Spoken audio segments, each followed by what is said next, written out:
자, 우리 기업은 보유하고 있는 우리가 재산이 얼마인지 또 돈이 얼마인지 가지고 얼마를 시작했는지 그런 것 등에 대해서 우리가 표로 만드는 것을 재무제표라고 했잖아요. 그 재무제표가 뭐라고 그랬어요?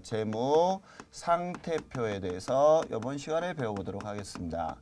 자, 우리 재무상태표는 앞으로 제가 BS라고 설명을 할게요. 그래서 이 재무상태표는 언제 작성한다? 일정 시점이라고 그랬다. 일정 기간이라고 그랬다. 일정 뭐라고 그랬어요? 내가 언제든지 보는 순간을 우리는 일정 시점에 그 다음에 회사의 재산이라든지 이런 것을 우리는 알아보는 것을 재무상태를 알아본다, 파악한다 이렇게 볼 수 있습니다. 그래서 우리가 이 재무상태표에 대해서 이제 우리가 한번 배워보도록 하는데요. 자, 우리 재무상태표는 일정 시점에 무엇을 알아본다고요? 재무상태표를 알아본다는 거 알아두시고요. 자, 그러면 우리 재무상태표에 대해서 들어가 보도록 할까요? 자, 우리 알파벳 T자처럼 이제 모든 것을 이렇게 나타낼 거예요. 그래서 우리가 왼쪽을 뭐라고 한다? 차변이라 하고요. 그 다음에 오른쪽을 앞으로 대변이라고 부를 것입니다. 그래서 우리가 왼쪽 차변, 오른쪽을 대변이라 할 거니까 그렇게 좀 알아두시고요. 그 다음에 재무상태표라는 제목이 줄이 제목이 있으면요. 이렇게 재무상태표 이렇게 쓰겠죠. 자, 재무상태표 하고요. 그 밑에 이 재무상태표는 언제 작성했느냐. 예를 들어서 오늘이 11월 하고 나서 오늘 며칠이에요? 25일이다 하게 되면 25일 현재의 기업이 보유하고 있는 재산을 우리가 표로 나타낸 것을 재무상태표라고 하는 것입니다. 그래서 우리가 차변 쪽에는 회사를 적어요. 어떤 회사를 적느냐? 여기 뭐 에듀메카다 그러면 에듀메카 이렇게 이런 식으로 적고 그 다음에 이 재무상태표에 우리가 단위가 원단위냐 그 다음에 만단위냐 하는 단위를 옆에다 표시하게끔 되어 있습니다. 그래서 우리가 원단위다 그러면 원단위 이렇게 들어가는데요. 우리가 이 재무상태표를 작성할 때 차변에 뭘 적기로 했냐면 자산을 적기로 했고 대변에는요 부채하고 그 다음에 우리가 자본이라는 것을 적게끔 되어 있습니다. 그래서 여기 보시게 되면요. 자, 이렇게 재무상태표는 세 식구가 꼭 따라다닌다는 것입니다. 그래서 우리가 재무상태표에서 우리가 보시면 차변에 뭐가 들어가고 자산이 들어가고 그 다음에는 대변에는 부채하고 뭐가 들어간다? 자본이 들어간다는 개념을 좀 알아두셨으면 좋겠네요. 자, 그래서 우리가 재무상태표에서는 우리가 차변에 뭐가 들어간다? 자산이 들어가. 그 다음에 대변에 부채가 들어가. 그 다음에 대변에 자본이 들어가. 이런 개념을 머릿속에 빨리 심어주시기 바랍니다. 그럼 우리가 자산이라고 하는 것은 무엇인가 한번 볼까요? 우리가 재무상태표에서는요 세 가지 식구가 있어야 된다고 방금 얘기를 드렸잖아요. 그래서 우리가 자산은 누구 돈이냐면 내 돈이다 라고 생각을 하세요. 내 돈. 그 다음에 부채라고 하는 것은 우리가 꾼돈이다 라고 생각을 하시고요. 그 다음에 자본이라고 하는 것은 진짜 내 돈이다 이렇게 생각을 하시면서 들어가시는 게 좋겠네요. 그러면 내 돈이라고 하는 것은 무슨 얘기고 꾼돈은 무엇이고 진짜 내 돈은 무엇이냐 요거 잠깐만 설명해 보자고요. 자, 먼저 내 주머니에 지금 10,000원이 있어요. 그런데 지금 우리 옆에 그 A라는 사람한테 돈을 빌렸어요. 얼마를? 5,000원을 빌렸어요. 그럼 내 주머니에 있는 돈은 총 얼마가 되는 거예요? 15,000원만큼이 있을 것입니다. 그 중에 5,000원은 꾼돈이고요. 그 다음에 진짜 내 돈은 얼마예요? 10,000원이잖아요. 그렇죠? 그러면 이때 어떻게 된다? 15,000원 가지고서 내가 언제든지 옆에 친구하고 뭐 술을 먹을 수도 있고 그 다음 내가 물건을 살 수도 있고 그렇잖아요. 그죠? 그래서 우리가 개념은 꼭 알아두실 것이 자산이라고 하는 이 개념은 꾼돈과 진짜 내 돈을 다 뭐하고 있다? 포함하고 있다 이런 얘기예요. 즉 내가 갖고 있으면 누구 거라는 거 내 돈이라는 것을 꼭 좀 기억하시기 바랍니다. 그래서 자산이라고 하는 것은 무엇과 무엇을 포함하고 있다? 부채와 자본을 포함하고 있다라는 개념을 머릿속에 빨리 인식을 하셔야 돼요. 그러면 우리가 자산은 뭐하고 뭐가 들어간다고요? 부채와 자본을 이렇게 두 가지를 포함하고 있는데요. 자, 우리 두 가지를 더한 거, 부채와 자본을 더한 거랑 같더라 이런 것을 우리가 하나의 식으로 만들게 되는데 이것을 우리는 뭐라고 하냐면요. 재무상태표의 등식이다라고 하는 거예요. 아이고 우리가 식 나오면 막 헷갈리잖아요. 그러지 말고 굳이 외울 필요 없어요. 자, 어떻게 된다? 자산은 뭐하고 무엇을 더한 거랑 같더라? 부채와 그 다음에 무엇을? 자본을 더한 거랑 같다. 이게 바로 재무상태표의 등식입니다. 자, 앞으로 재무상태표는 몇 식구가 있다고요? 세 식구가 있어요. 자, 뭐 시작. 자산, 그 다음에 부채, 그 다음에 자본이 있다. 하나라도 빠지면 재무상태표라 할 수가 있다, 없다? 없다라는 거 알아두시기 바랍니다. 그럼 우리가 여기에서 우리 간단한 산수 한번 해보자고요. 자, 우리 자산을 몰라요. 그러면 어떻게 구한다고 그랬죠? 부채와 자본을 더한다. 그러면 우리가 나오잖아요. 이렇게 우리가 자산은 부채와 자본을 이렇게 나오게끔 만드는 유도하는 등식이 있는데 그런 원리를 우리는 뭐라고 하냐면요. 대차 평균의 원리라고 합니다. 그래서 우리가 이 대차 평균의 원리라고 하는 것은요. 중요해요. 대변의 합계 금액과 차변의 합계 금액은 늘 같아야 된다는 원리입니다. 다시요. 대변의 합계와 차변의 합계는 늘 뭐 해야 된다? 같아야 된다는 원리. 즉 복식부기의 가장 대표 원리가 되고요. 그 다음에 아까도 말씀드렸듯이 자기 검증 기능의 중요한 원리라는 것을 꼭 기억하시기 바라요. 그래서 우리가 대차 평균의 원리는 이런 기능이 있다는 것을 꼭 좀 기억을 하시기 바라요. 그럼 우리가 이런 원리 때문에 항상 차변의 합계가 15,000원이 되면 대변의 합계도 얼마가 돼야 된다? 15,000원이 돼야 된다는 원리예요. 이렇기 때문에 항상 금액을 맞춰줘야 된다는 원리가 우리는 뭐라고 얘기한다? 대차 평균의 원리라는 걸 알아두시고 그러면 이제 그 원리 때문에 무엇을 할 수 있다? 자본을 몰라 어떻게 구한다? 자산에서 부채를 뭐한다? 빼게 되면 자본을 구할 수 있잖아요. 이것을 우리는 자본등식이라고 그래요. 자본을 모르니까 자본등식. 자, 자산은 부채와 자본을 더한 거랑 같더라. 이런 것을 우리는 재무상태표 등식. 그럼 부채를 몰라 어떻게 구한다? 자산에서 자본을 빼주면 어때요? 부채 구할 수 있죠. 자, 이렇게 부채 금액을 구할 수 있는데 이건 부채 등식은 없습니다. 알겠죠? 자, 이렇게 해서 우리가 이렇게 양합계가 일치돼야 된다는 원리하에서 우리가 이제 재무상태표를 작성하게 됩니다. 자, 그러면 정리 한번 해볼게요. 자산이라고 하는 것은 내가 갖고 있으면 전부 다 꾼 것도 내가 갖고 있으면 누구 거다? 내 거라는 개념이 자산이라는 본질적인 개념이라는 걸 알아두시고 이렇게 자산에는요 여러 가지가 있죠. 한 100여 가지에서 200여 가지가 우리가 자산으로 볼 수가 있어요. 그런데 이 자산을 갖다가 다 외울 수는 없고 기본적으로 딱 두 가지로 볼 수 있는데 하나는 재화라는 것이 있고 하나는 채권이라는 것이 있어요. 그래서 재화와 채권을 얘기하는데 이때 재화와 채권은요. 어떤 게 재화와 채권이냐? 재화는 팔아서 돈 되는 물건이면 뭐든지 재화라고 보세요. 돈도 재화고 금덩어리도 재화고 그 다음에 우리가 책상이나 무슨 컴퓨터나 모든 거 팔면 돈 되잖아요. 이런 것들을 우리가 단순하게 재화라고 보자고요.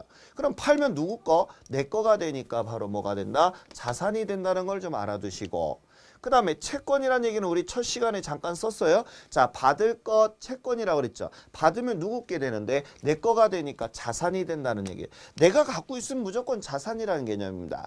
그 다음에 우리가 부채라고 하는 것은 꿨어요. 꿨으면 우리가 뭐 해야 된다? 줘야 될 의무가 있거든요. 이것을 우리는 뭐라 한다? 채무라 하는 것이죠. 그럼 내가 앞으로 꿨으면 줘야 되잖아요. 이런 것을 채무라 하고요. 그 다음에 자본은 진짜 내 돈이라 하는데요. 우리가 개인기업의 진짜 개인기업은 사장이 한 명 있잖아요. 즉 자본을 사장 돈이라고 생각하시기 바랍니다. 자, 이렇게 해서 우리가 이제 재무상태표를 봤어요.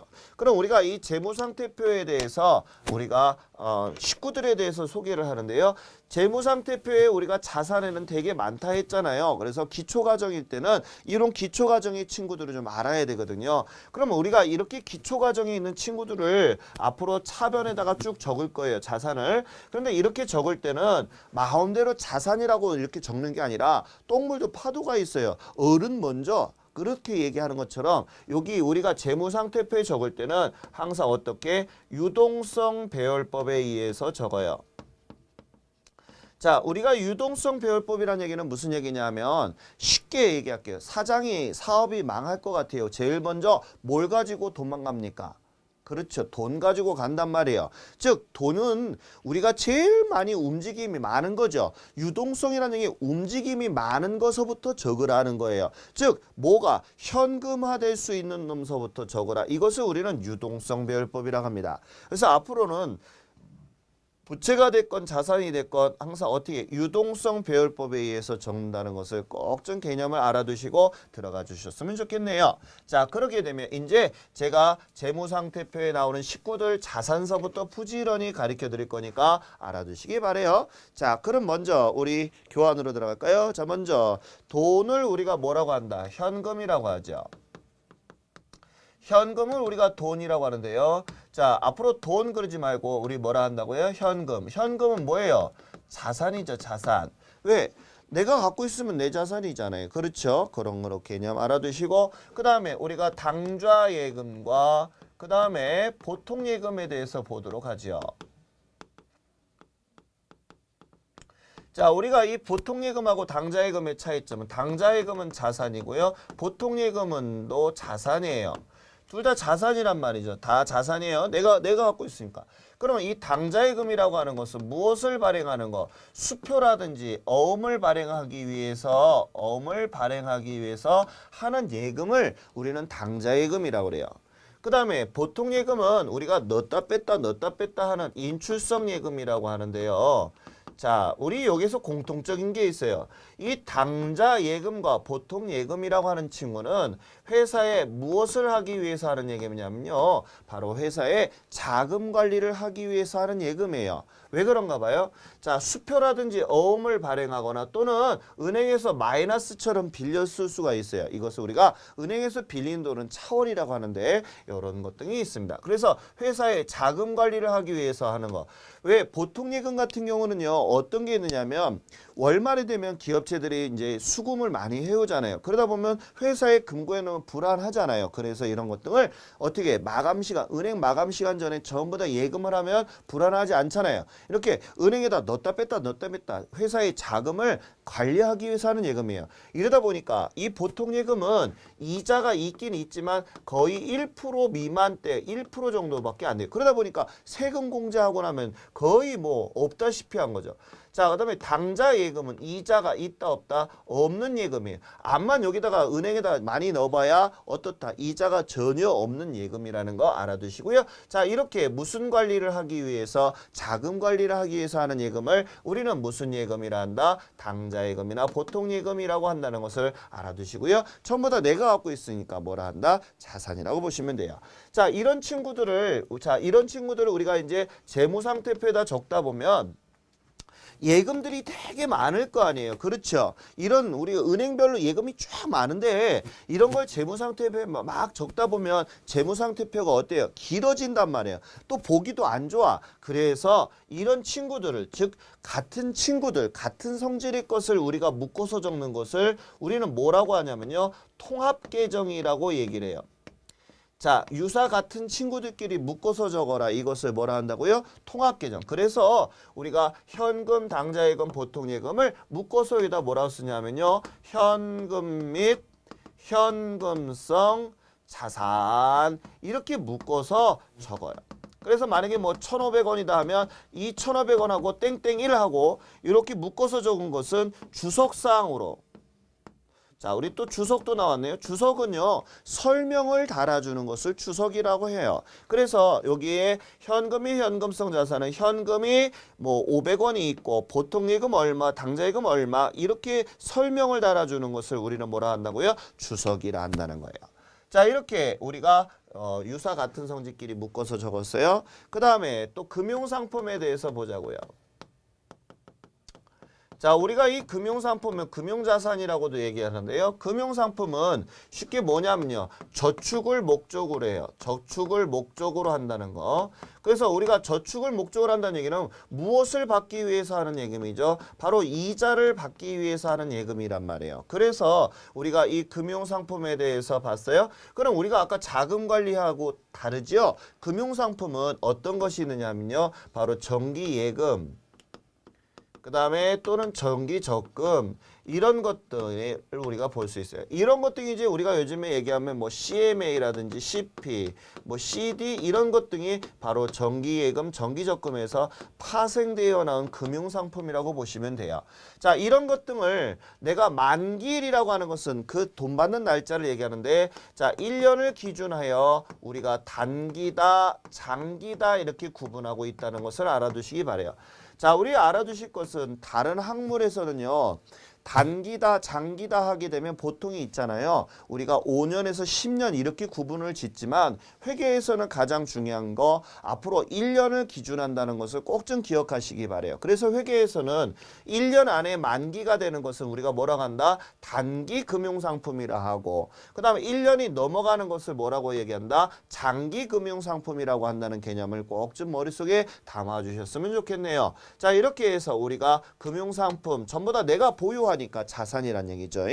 그 다음에 또 여기 들어가 볼까요? 자, 이런 자산들 있고요. 그 다음에 우리 이제 자산과 그 다음에 부채에 대해서 같이 들어갈게요. 자, 대여금서부터 보자고요. 자, 대여금이라고 하는 것은 무엇이고 차입금은 무엇인지 잠깐 좀 보자고요. 자, 우리 대여금은요, 자산이라는 친구고요. 자, 대여금은 자산. 자, 이제 앞으로 여기 있는 친구들은 우리가 자산 친구들을 적을 것이고요. 여기는 부채 계정을 적을 거예요. 자, 우리 대여라고 하는 것은 빌려줬다 이런 얘기고, 차입이란 얘기는 빌려왔다 이런 얘기예요. 앞으로 회계에서 대자가 들어가면 빌려줄 때 요거는 빌려올 차 이런 얘기예요. 그래서 앞으로 대가 들어가면 자산의 성질이 많고요. 차가 들어가면 부채의 성질이 많다라는 것을 좀 알아두시고요. 그 다음에 여기에서 이 대여금이라고 하는 것은 빌려준 돈을 뭐라고 한다? 대여금이라. 옛날에는 금이라고 그러잖아요, 돈을. 그럼 내가 돈을 빌려주면 받을 권리가 있는 거 맞죠? 돈은 빌려와, 자, 돈 받아야 되잖아요. 그렇게 받아야 된단 말이에요. 채권이기 때문에 우리는 자산이 되고, 자, 빌려왔으면 줘야 될 의무가 있으니까 차입금은 뭐가 된다? 부채가 되는 것입니다. 자, 이렇게 봤고요. 그 다음에 거기 보니까요, 우리가 이제 제일 중요한 거죠. 외상 매출금과 그 다음에 받으러움에 대해서 보고요. 그 다음에 자, 외상 매입금과 그 다음에 지급어음에 대해서 잠깐 보도록 할게요. 자, 우리 외상 매출금과 받으러움, 그 다음에 외상 매입금과 지급어음이 나와 있는데요. 자, 우리 용어 한번 볼까요? 먼저 매출이라고 나와 있어요. 매출. 자, 매출이라고 하는 것은 뭐고, 매입은 뭐냐면요. 매출은 팔았다 이런 뜻이에요. 그 다음에 매입은 뭐 했다? 샀다 이런 뜻입니다. 그래서 우리가 매출과 매입에 대해서 보시게 되면요. 매출은 팔았다는 얘기고 매입은 뭐 했다? 샀다. 그럼 기본적인 게 있어요. 팔게 되면 내가 뭘 받게 된다? 돈 받는다는 개념이거든요. 그 다음에 매입은 샀다 하는 거니까 뭐 했다? 자, 사게 되면 돈을 줘야 되는 의무가 있거든요. 그런데 여기 뭐라고 나와 있다? 자, 팔았다. 근데 여기 뭐라고 나와 있어요? 외상 이런 얘기는 돈을 안 받았다 이런 얘기니까 외상으로 상품을 팔면 내가 돈 받을 권리가 있죠. 이것을 우리는 외상 매출금 이렇게 되는 것이고, 그 다음 매입이라고 하는 것은 샀다 이런 얘기거든요. 근데 여기 뭐라고 나와 있어요? 외상 이런 얘기는 샀는데 돈을 주었다? 안 줬다 이런 얘기. 그럼 앞으로 줘야 될 의무가 있으니까 얘는 부채가 되는 것입니다. 그 다음 여기 어음 봐요. 받을 어음? 어음을 받았다? 뭘 받아야 되는데 원래는 돈 받아야 되는 건데 어음이라고 하는 것은 하나의 종입니다. 그래서 우리가 종이 이런 종이에다가 우리가 만기일이 있어요. 2010년도 자, 2010년도다. 2010년도 1월 2일 그러면 이때까지 돈 1억이다 하게 되면 이때까지 주겠다고 하는 각서 같은 거예요. 그렇기 때문에 이런 것 등을 우리가 받으면 우리는 뭐라고 한다? 받을 어음이라고. 주면 뭐라 한다? 지급 어음. 그럼 나중에 돈을 받아야 되잖아요. 어음을 주고. 그렇죠? 그 다음에 또 돈을 줘야 되는데 어음을 준 거니까 앞으로 받을 권리가 있다. 받을 어음은 자산이 되는 것, 채권이기 때문에 지급 어음은 돈 대신에 줬기 때문에 채무가 돼서 부채가 되는 것입니다. 그러면 이때 우리가 이게 왜 중요한 것이냐면요. 바로 이 외상 매출금과 받으러음은 자, 요 외상 매출금과 이 받으러음 친구 있잖아요. 그러면 이거 잘 보니까 뭐에 관련된 거예요? 상품을 매출에 관련된 거란 말이에요. 자, 상품을 팔고 나서 돈 받을 권리다 하여 우리가 외상 매출금과 받으러음을 묶어서 우리는 무슨 채권이라고 얘기한다? 매출 채권이라고 얘기하는 것입니다. 그 다음에 우리가 외상 매입금과 지급어음을 묶어서 우리 외상 매입금과 지급어음을 묶어서 우리는 뭐라고 얘기하냐면요. 바로 매입에 관련된 거란 말이에요. 그렇기 때문에 이것을 우리는 매입 채무라 한다는 거 알아두시고요. 그러면 이렇게 외상 매출금과 그 다음에 받으럼 지급어음 요런 매출 채권과 매입 채무는 어떤 거에 관련된 거래냐면요. 상품에 관련된 거래란 말이에요. 그래서 상품에 관련된 거래에서만 써라 이렇게 약속됐다는 것을 꼭 좀 기억 좀 해주시기 바래요. 그러니까 상품이 아닌 거래에서는 쓸 수가 있다? 없다라는 거 알아두시기 바라고요.